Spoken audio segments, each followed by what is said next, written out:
A honey badger is one of Africa's most fearless mammals, powerful, stubborn, and notoriously unwilling to back down. It can challenge animals far larger than itself, raid dangerous nests, and walk into situations most creatures would avoid. But even an animal this tough has enemies small enough to disappear beneath its fur.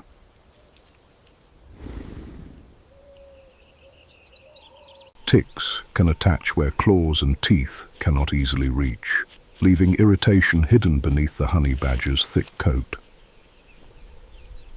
And that is where this story becomes strange, because nearby, another small hunter has noticed something.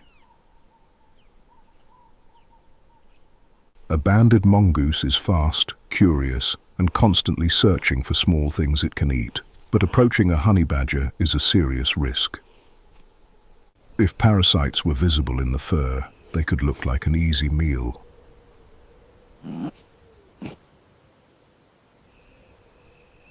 But would a honey badger really tolerate a mongoose getting this close, let alone climbing onto its body?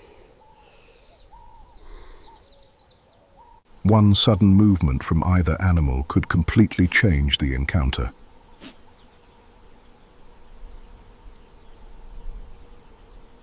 And if a mongoose did find an exposed tick, removing it could benefit both animals for a moment. The mongoose gets food, and the badger loses a parasite. That possibility makes the scene look almost like a hidden cleaning partnership. But there is a problem. Something that looks possible is not automatically a regular behavior in the wild. To understand the difference, look at another African mammal, the warthog.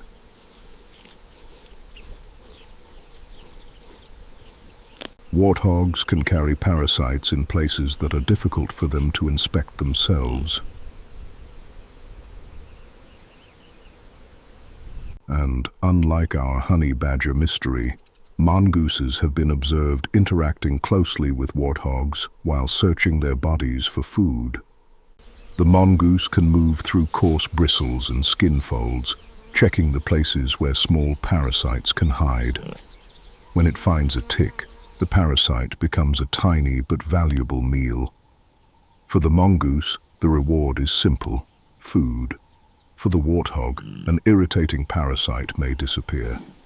This kind of interaction makes the idea of a natural cleaning service seem surprisingly believable. But a warthog and a honey badger are not the same kind of host. One may tolerate close contact far more easily than the other.